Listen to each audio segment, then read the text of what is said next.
guys, welcome to the Forge Tabletop. Today we have 2,000 points of the Thousand Suns versus the Guard. So let's go ahead and check out the armies. Yes, and like the video if you like the video, share if you want to share, comment if you want to comment, and more to come. And stay tuned to the end for our new recap of the video. So today I'm bringing Imperial Guard, 1990 points of Guard. So starting off with my Warlord, which is a platoon commander, platoon command squad, and so he has whatchamacallit. For him, he has Grand Strategist as his Warlord trait. Pretty nice. Apart from that, he can issue one additional order. I mean, which now I think about it is kind of pointless because I don't know, I might be able to change my mind on stuff here and there. So I also have a Regimental Engineer here for repairing the vehicle, since that's a majority of my army. I have a Tank Commander, which here, given the Punisher Gatling Cannon, so basically anti-infantry. He also has Curvo's Aquila, so we'll be able to add a CP to the cost of one of my opponent's stratagems. Apart from that, I have a squad of 20 Cadian shock troops with melta guns and plasma guns, so anti-tank, like heavy hitting. Then we have a Basilisk. Ignore the Earthshaker battery round. I had to make some changes right before because I didn't want to bring Forge World. And so I have a Basilisk. I have 2 squads of 2 Scout Sentinels with last cannons each. I also have, for vehicles, I have a Hellhound. I have a Leman Russ battle tank with his battle cannon. I have a Leman Russ Demolisher here to try it out. I have a Rogel Dorn. Now, I could not find the actual model in the workshop or anything like that, and so I just took a Leman Russ and expanded its size to close enough of what the actual thing is. I went a little bit over so that it covers all the bases, not trying to cheat or anything. Then, I have the 2 squads of Scout Sentinels, and then I have 2 Wyverns, because I actually have these models, and I kind of want to test and see how they are in the current game. And last but not least, I have a Evisor Assassin, because I wanted to try one out. And I have a Chimera for my platoon commander to go into. And that is my Imperial Guard. Just a bunch of me testing out, seeing how things work, feeling it out. Yeah. Okay, guys, so for the Thousand Suns, I have only played them, maybe once or twice before. That was in 9th edition, though, so this is my first crack at 10th edition. Everything's a bit different. But they really only have like 2 or 3 actual main units, and then the rest is like vehicles, essentially, with a handful of exceptions. So I feel like they're very like character-based, and they're a very compact army. So I brought, obviously, a big block of the Scarab Occult Terminators with a Thousand Suns Terminator Warlord, or who is my Warlord. He also has the Arcane Vortex enhancement, so each of my characters has the enhancement. 3 squads of Rubric Marines. One of them is all Warp Flamers, the others have regular bolt guns. One has an Infernal Master, one has an Exalted Sorcerer. They have the Exalted Sorcerer has Lord of Forbidden Lore, and the Infernal Master has the Athenian Scrolls. And then I also have Ahriman, because why not? And then I have a Defiler. It's like a classic Chaos vehicle, so, it's hard to go wrong with that. Except for that one edition where they were garbage, but anyway. And then a Mutalised Vortex Beast, because it seems really cool. It looks like it does a lot of damage. I don't think I've taken one before, so we're going to give it a go and see what happens. And then 2 Cast Spawn, because they are, 65 points? And that's hard to pass up on. So I'm not super sure what I got myself into, but we'll just kind of hope for the best. I assume there's just going to be a lot of like psychic shots happening. And I don't know. That's kind of it. Alright, so for the mission, we have Crucible of Battle, which only means the deployment zones are important because we got Maelstrom of Battle, and so we drew 2 more cards, which was Chosen Battlefield. So we redistributed all the objectives. You'll see them. And then we have Vox Static, which is reroll and new orders cost 2 CP. And the mission is Scorched Earth. So that's going to be interesting. And that is the mission. So for secondaries, we have, for the Imperial Guard, Tactical. I have a lot of units that can go around and do stuff. I'm like, alright, I think I have a good chance. What about you? Yeah, so I had almost no thought in mind. I have very few units, but I was like, you know what? Tactical. Yes. I haven't taken it in a while, and I figured I might as well give it a go. None of the static ones were really kind of, I think, good for me. So I'm going to give these a go and hope for the best. Yeah. Right, so for deployment, my opponent won the roll-off and made me attacker. You can see the objectives where they are now. They're all moved around. And as for the Imperial Guard, it's the first time I'm playing them in 10th. I'm basically doing a taste testing of all the models and stuff, or what looked cool, mostly the vehicles. So I have actually no plan. So basically, I just put things where they look like they can be good to move forward to take objectives, pretty ready to swing out from line of sight and things like that, and just overall just jump and get the better of my enemy. Oh, shoot. Yeah. And yeah, apart from that, I had no plan. What about you? Well, I didn't have much of a plan either. I did a little bit based off of kind of like their buffs. It wasn't, of course, until afterwards that I realized that none of the character models I have sticky objectives. So that was a small hiccup in my plan. But essentially, I just kind of spread them out. Some are hidden, some are a little farther forward. I don't know. You only need 2 objectives to score max points in this game. So yeah. But yeah, so not a whole lot of planning, just kind of spacing them out because it's basically the same army the whole way across with a handful with like 3 exceptions. So yeah, no plan. Right. So first, who goes first? Who goes second? So if I end up going first, some of my guys, actually a lot of my guys, have indirect fire. So they're basically, I'm going to push forward, take the objectives, establish a beachhead, and then bombard you. That's pretty much my first turn. If I go second, I'm going to bombard you. And instead of establishing a beachhead, I will push forward and shoot everything I see. And then establish a beachhead. So that's pretty much what's going to happen if I go first or second. What about you? Yeah, again, same. I don't know if it actually matters that much. I'll basically run forward if I go first, and if I go second, I will most likely run forward, but maybe have some things to shoot. I don't know. So yeah, so I don't think it's any different for me. Yeah. Yeah. Yeah.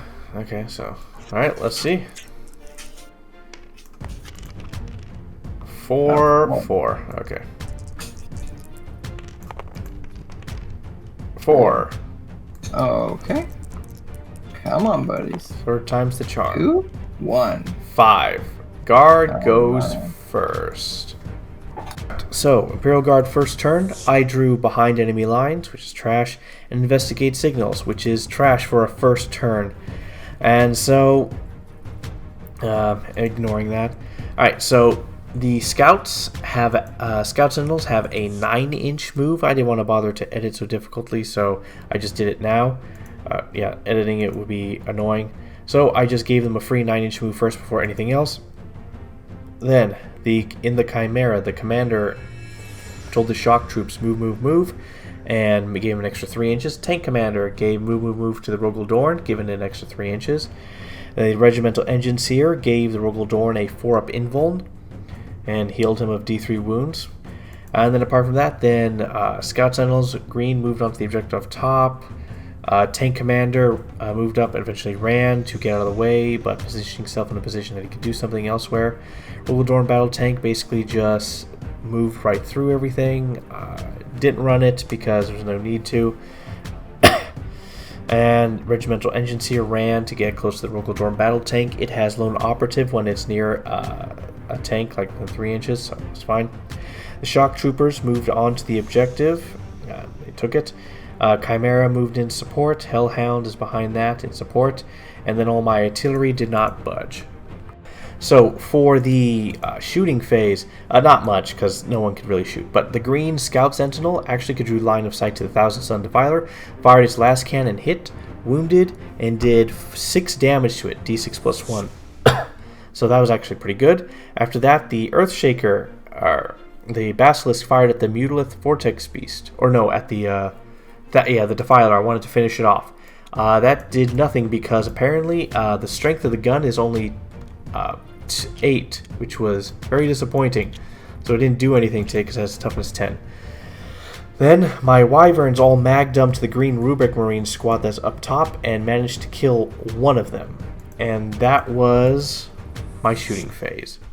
So for the secondaries, I discarded Investigate Signals because that just is not happening. I don't know if it behind enemy lines is happening either. I didn't do anything this turn, essentially. Yeah, that was actually pretty pathetic. And that was my first turn. Alright, guys, so for the movement phase, a couple things. My blue squad in the middle ran. I rolled a 5, so they had a 10-inch run. So they actually were able to touch the middle objective while staying mostly behind cover. 1 or 2 of them are poking out a little bit, but I think for the most part the angles will still be okay. He has a lot of indirect fire, so I guess it doesn't super matter. My green squad, in fact, did not run because they have stuff to shoot at, so I figured, why do that? The Defiler just kind of poked out behind the blue squad. The Chaos Spawns ran onto my home objective because they are going to be the garbage that holds it. And the purple squad just walked forward because there's stuff in their shooting range too. Well, maybe not. Maybe I should have ran them. Yeah, actually, you know what? They're going to run. But anyway, so other than that, though, that was the movement phase. Right, you guys. So for the shooting phase, I started off with my Defiler shooting at the Green Scout Sentinels. He was able to kill off one with his shots, and that one actually exploded, doing a mortal wound to the other Scout Sentinel and to the purple Scout Sentinels and to the Eversor. And then the Green Squad shot everything into them, leaving the last Scout Sentinel with 1 wound left. Then the Mutilith Vortex Beast shot at his Rogaldorn battle tank, and it was going to do 7 damage, but he used his once per game to basically negate all of that damage. And then that was actually the whole shooting phase. Everyone else ran or was not in range. So yeah, you guys. So I got 0 points. No primaries. The only one I did get, which was to hold my own home objective, turns out can't actually be used in the first turn. So that actually, I had to recycle it, which we just realized, which ended up being cleanse, which was undoable for me. So just a whole bunch of 0 points. I will end up discarding cleanse for a objective point. But yeah, so that was my turn. Not good, not bad. Did some damage, but didn't get any points. So. Right. So for my second turn, I get 10 points on primary. I still have behind enemy lines, and now I drew no prisoners, so I need to get some kills. So that changes things a little bit. Instead of peppering them and whittling them down on strategic points, I'm going to try to go for the kill. So, movement phase. Green Scout Sentinel moved to get in a position to target the Vortex. The purple Scouts touch the terrain, so now they can see over, and they can actually physically see through there. My opponent said yes. My Rogaldorn battle tank went onto the terrain to be able to see through. I feel like that's wrong. Original engines here stayed within range. The tank commander moved within range, or moved up forward. Alright, in the movement phase, yeah, the Engineer gave the 4-up invuln to the Rogaldorn, and the my platoon commander gave the purple shock troops take aim, which is +1 to hit, and the tank commander gave the Rogaldorn +1 to hit. And yeah, that's about it. My troops moved forward, my Chimera moved to be in the rear and support, and the Hellhound also moved into position to fire at whatever. And that was my movement phase. For shooting phase, so the Wyverns decided to well, actually, first I fired the Earthshaker, or the Basilisk, at the green squad. That was a poor order. I should have actually waited a moment. But basically, he barely did anything. He killed like 2 or 3 guys, but essentially the Scout Sentinels at the beginning of the shooting phase get to mark guys that get rerolled to hit if they were doing indirect fire on an enemy. So I jumped the gun there. The Wyverns then shot, one Wyvern shot the green squad of rubrics, giving them a -1 and did some damage. Then the other one fired at the blue squad of rubrics in the middle and gave them -1 to hit, but also did a little bit of damage. Then my 3 Scout Sentinels, the one that's barely alive and the other 2, fired everything they had at the Mutilith Vortex Beast and did 5 damage to it with their last cannons. After that, my green tank commander mag dumped his green rubrics and killed a bunch, but there's still a few. Then my Rogaldorn battle tank, I decided not to fire at those rubrics. I wanted to take out the Defiler, so I fired at it entirely, and he deleted it with 2 Meltas, 2 multi-Meltas, his battle cannon, and then I don't remember his last weapon because I didn't fire it. And at the bottom, my purple shock troops fired at his rubrics and did like a wound. That's pretty much it. Oh, and when the Defiler died, it also deadly demised and blew up and did 3 wounds to his blue squad, 2 wounds to his Chaos Spawns, and 2 wounds to his purple squad. No, 3 wounds to the purple squad, so 1 died and 1 took a wound. The shock troops fired and was able to kill off the 1. So this giant brick just killed 1 dude. Then the Chimera in the back fired at heavy bolters and didn't do anything. And that was the shooting phase. Right, so for the charge phase, it was also at this moment that I realized I did not bring in my reserves. So that happened, but improvise, adapt, overcome. So basically what happened is the Evosaur Assassin charged his green rubrics, and he failed his charge. He needed a 6, he rolled a 5. I spent 1 CP to reroll that, and he rolled a 5. So he's dead. Then the Rogaldorn battle tank charged the rubrics, the blue ones, and I spent 1 CP for tank shock. He had a total of 9 dice, and he did 4 mortal wounds to them. So that was pretty good. And that was the charge phase.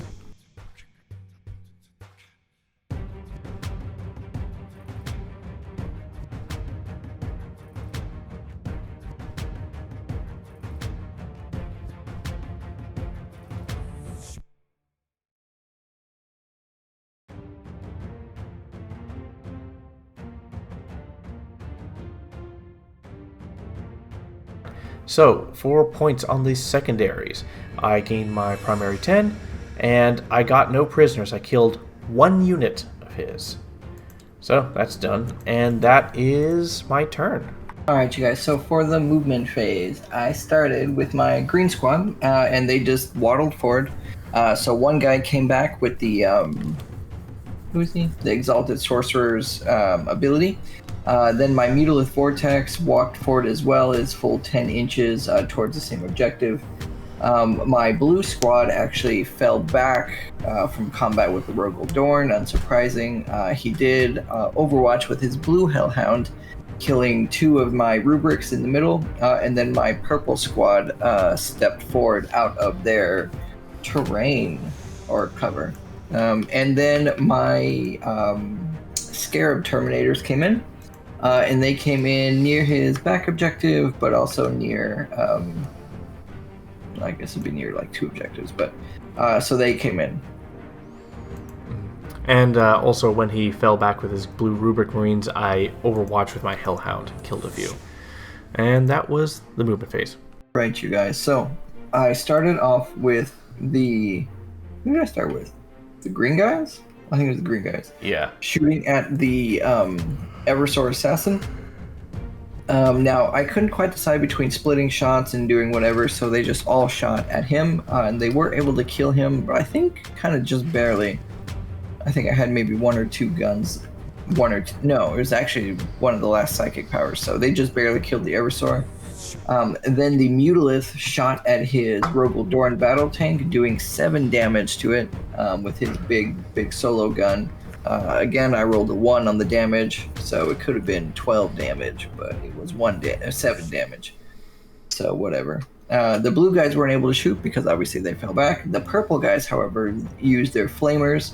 Our men gave them +1 to wound, which I actually forgot about, but it was still enough to wipe that actual entire 20-man squad, which are apparently now just in strategic reserves. Yeah, I spent 2 CP to put them in strategic reserves.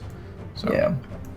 And then the red guy shot at the purple squad. Now, I used Ensorcelled Infusion to basically make their guns psychic weapons with Strength 5. And so basically what that meant is they got lethal hits for basically everything that they shot.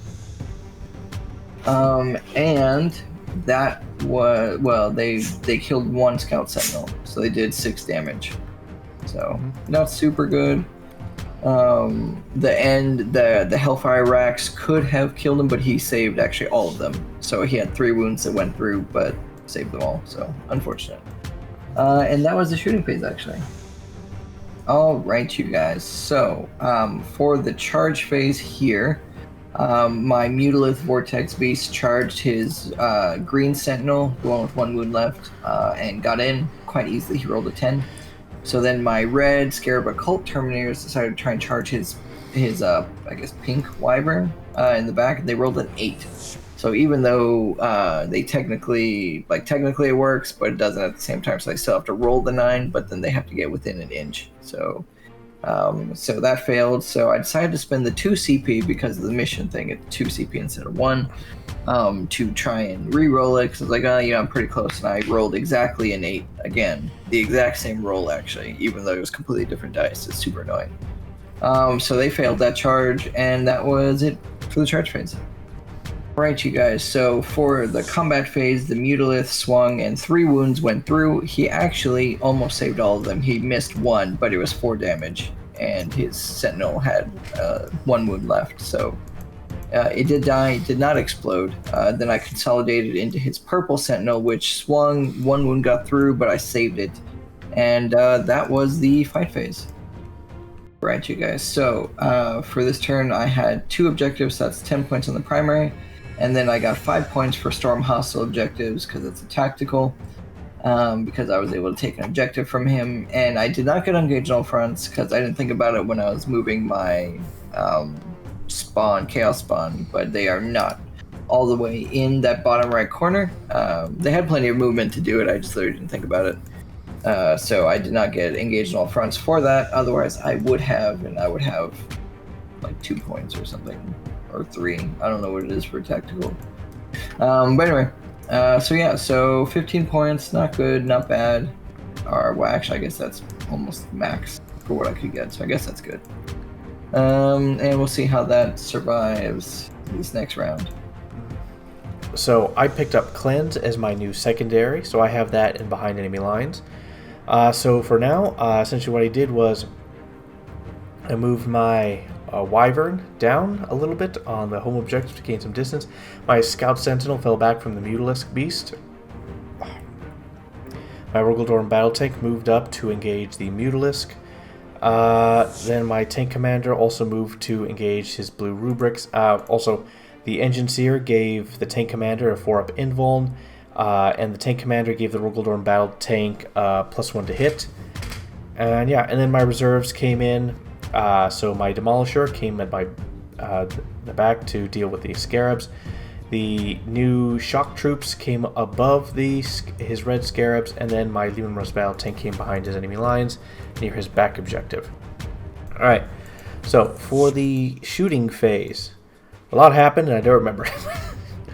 Okay, so the Scout Sentinel that was alive used his ability, which was the Daring Recon, which he used on the red Scarabs, which made everyone who shoots at them reroll a hit roll 1, and indirect fire does not suffer the penalty.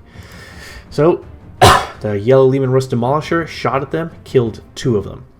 The Wyvern, the pink one, shot at them, I think did some damage, but he did apply the -1 to hit on them.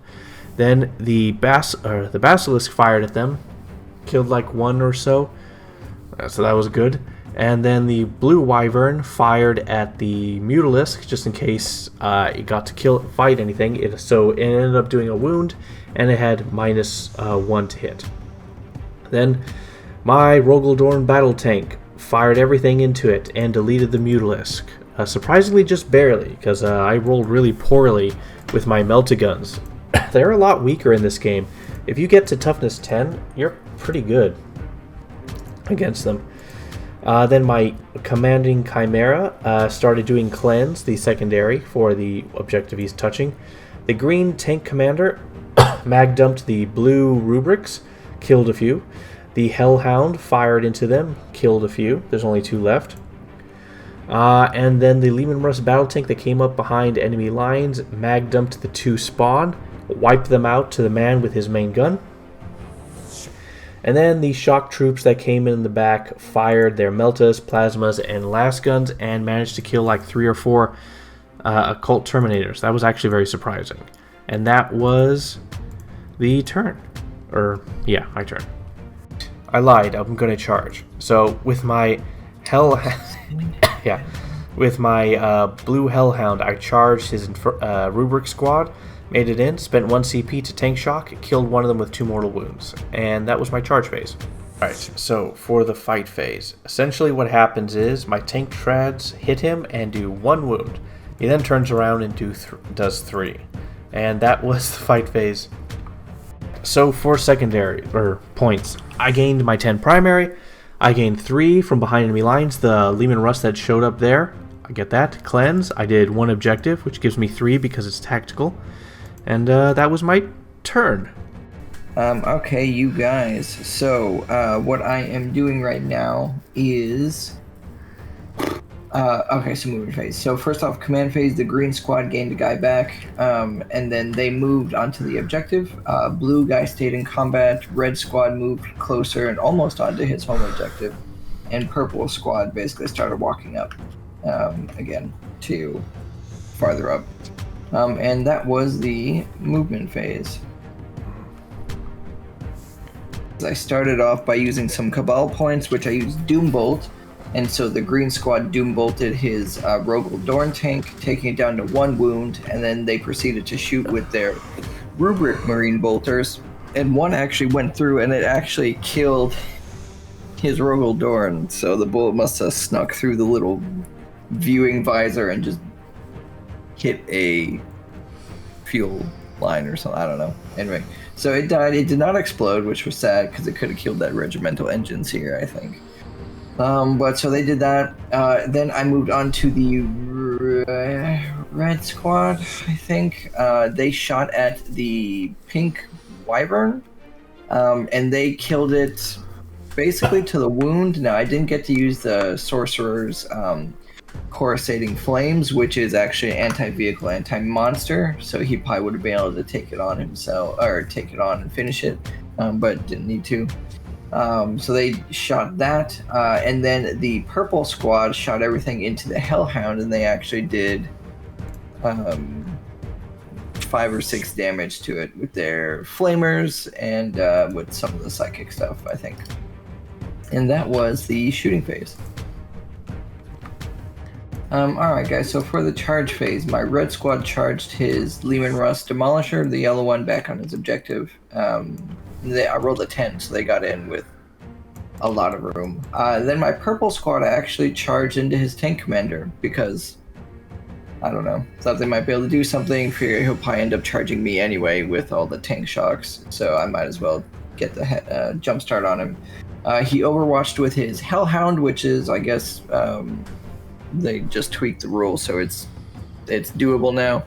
And so he killed 2 guys and put a wound on 1, and yeah, that was the charge phase. Yeah. Alright you guys, so for the combat phase, it was basically disappointing all around. I was able to do 2 damage on his yellow Lehman Russ Demolisher. I was able to do 3 damage to his tank commander, so that was, I don't know, that is what it is. And I did nothing to his Hellhound, which is unsurprising. Then he swung back, and I took 1 damage on my Scarab Occult Terminators and 1 damage on a Rubric Marine, but he was already damaged, so I lost a Rubric Marine from the purple squad. Mm-hmm. And that was the combat phase. Right, you guys, so for this turn, points-wise, I actually got nothing. So my units are not quite in the engage on all front spheres. I wasn't able to do the teleport Homer, and I was not on any objectives starting off on my turn, so it was a big old 0 for this turn, which is not super ideal. And yeah. we decided to call the game there because strategically it was really slipping away from the Thousand Sun player, and we did some quick theory hammering. The next secondary cards we drew and the way things were, it shifted overwhelmingly. The final points for Imperial Guard were like 75, and my opponent was like in the low 50s and stuff, and so stuff like that. So we decided to call it there because it was just strategically it was over. Though some fights could keep going on, ultimately their end result didn't matter. So that was the end of the game. Guard victory, an MVP, LVP. So I will start LVP. It's a very interesting game because I didn't kill that much. So the Wyverns, they killed very little, like maybe 3 or 4 models each. But, oh my goodness, I forgot they had sustained hits. Ugh. But one of the things is, though, they applied that -1 to hit, which wasn't a strategic debuff to apply. So it's hard to say they're truly a loser.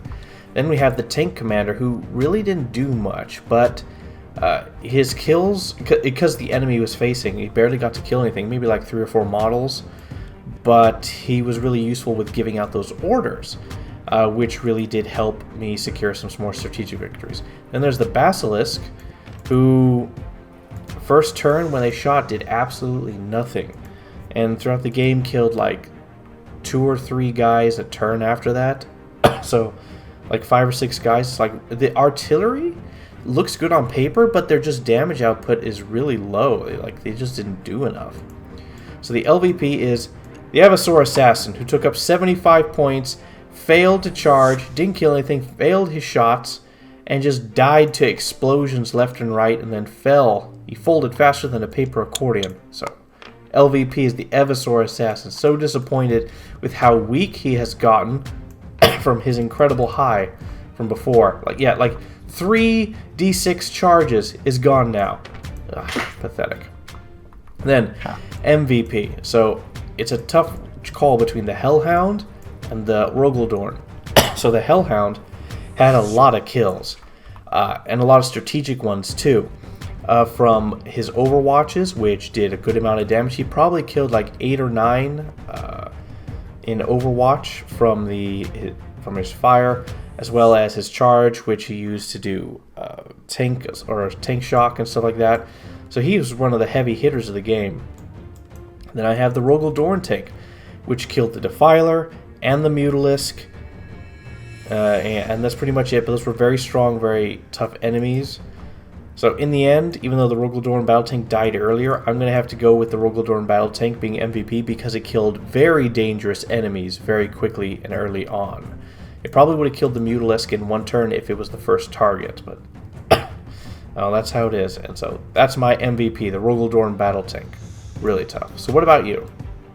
Well, I have an instant LVP, which was Armin. He's just not good. The only thing he was... Okay, so it's not that he's not good. Just in the environment he was in, he was not good. So he has basically a unit-wide +1 to wound. So that was really good on the Flamers. They were basically hitting you on... or wounding you on 2s. Mm-hmm. But his Psychic shot is a single shot. It's like a sniper shot, so it's D6 damage, it's precision. But that wasn't relevant here. And even his staff was a flat 3 damage, but I don't know. It would probably be good against more infantry-esque things. And he can only be attached to Rubric Marines, which again, they only have the Marines, the Scarabs, and Cultists. Everything else is vehicles or demon things, or the bird people. But so he actually, here is my LVP. He did basically nothing the entire game. Yeah, I don't know. I was not impressed with him. Now, MVPs actually were the Mutalith and the Defiler. The Defiler, now he died early. However, he did a lot of damage to the Sentinels. And if he had survived one more turn, he actually would have probably done a lot of damage to your Rogaldorn, because he would have just ran in and punched him in the face. So he actually was pretty good. He's actually pretty tough too, with 14 wounds, toughness 10. That's kind of a lot. So that was pretty cool. I think my absolute like MVP though was the Mutalith. Survived for a long time. Has a lot of damage potential. Even just being around him at the end of the movement phase, he has just a bubble of mortal wounds that he does. And he also does something else with rituals, I think. I can't remember what it was. But anyway, so I think the Mutalith is actually my MVP. I think I'd actually take like 3 of them if I play Thousand Suns again. So yeah, that's what I would say. Pretty straightforward. I mean, the rest of my army like was pretty middle ground. Like the Marines, they were tough. They survived. They didn't do tremendous damage. But so they're kind of in melee. They're kind of in shooting. So they just kind of hold. Now, obviously, they wiped out your guard squad, but I mean, that's why they have so many units, because they die. So yeah, that's what I would say. All right. So how was the game? And the army. So for guard, I'm genuinely surprised at how tough the Hellhound is. Has a 2-up armor save. These weaker tanks have 3-up armor saves. Their toughness is so high. The Leman Russes, a lot of good shooting. The Leman Russ Demolishers being able to shoot in combat. I'm genuinely surprised at how tough the tanks are and how cheap they are. Then there's the Rogel Dorn, which is just an absolute beast. It's like so many melta-guns, so much damage output. It's like anti-tank or anti-infantry. Actually, every time they shot, I actually never even fully shot all of his weapons. That's about every time the enemy died before he could finish shooting all his weapons. What's his last gun? He had the Pulverizer Cannon, which is D6 shots, Ballistic Skill 4, Strength 9, AP minus 3, Damage 3. So pairing him with the Tank Commander to give him +1 to hit, that was a big deal. And in the early game, giving him +3 inches of movement was a big deal. So I'm surprised at how the tanks are very strong and very good. Now, I know the infantry died instantly, but replacing them immediately made them very strategically useful. There's some differences between infantry, Krieg, and regular troops. So these Cadians, they have some unique limitations. So I can't have a lot of heavy weapons, but I just have other abilities with them, like sticky objectives. So they were very important and useful. Overall, this army is surprisingly tough and strong, especially with an Engine Seer helping a Rogel Dorn battle tank behind the scenes. So I can see this being a very powerful army just because of stats. So what about you?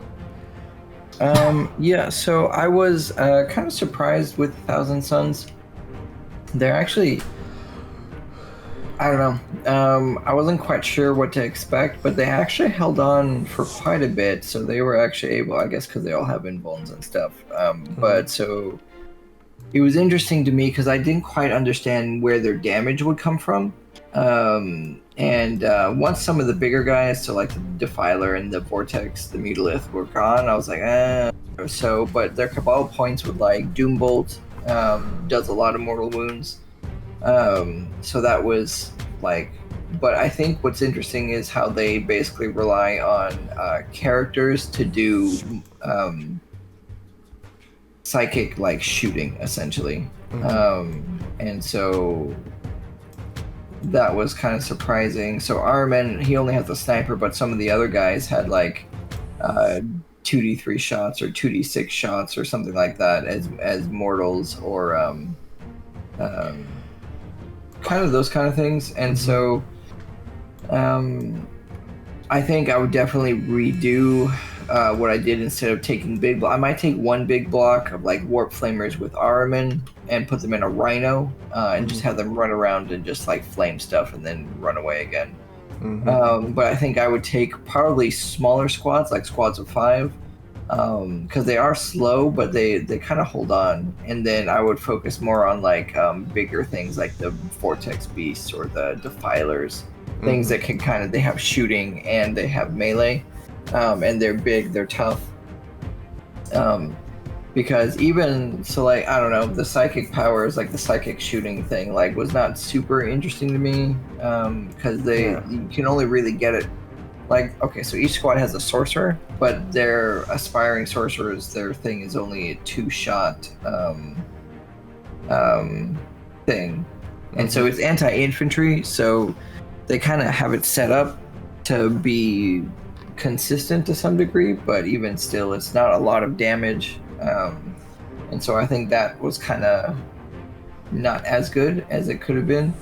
Because even with even their Terminators, though, you only have one set of Terminators that you can pick from, and they have a really interesting melee weapon, the Prospering Kopeshes, but they don't have any chance for like a Power Fist or a Thunder Hammer or something like that. Yeah, it's so like strong anti-infantry weapon. Right. So your best bet is their shooting, which I get. So because you could turn it into a psychic weapon, they have the missile racks, they have flamers, or the Soul Reaper cannons, and so I would definitely, my list would definitely be very different if I play them again, or when I play them next.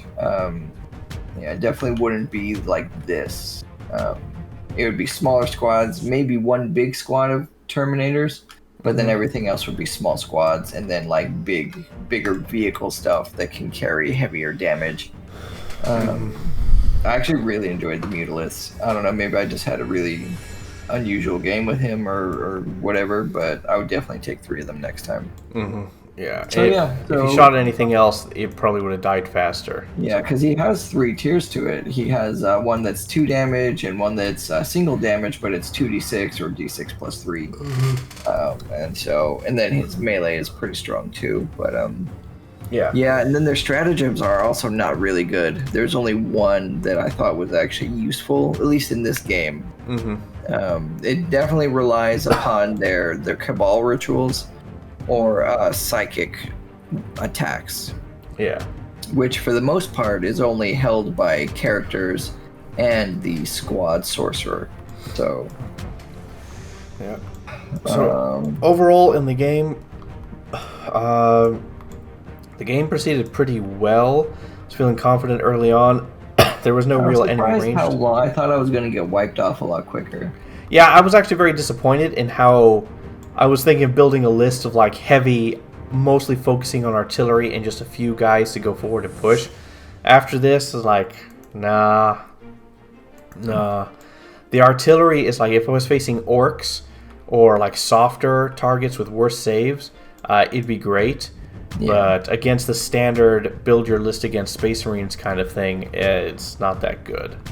So yeah, yeah, which is a challenge. Yeah, I mean, they were definitely cool, and they all did like different things, unique things. The mission was interesting, though.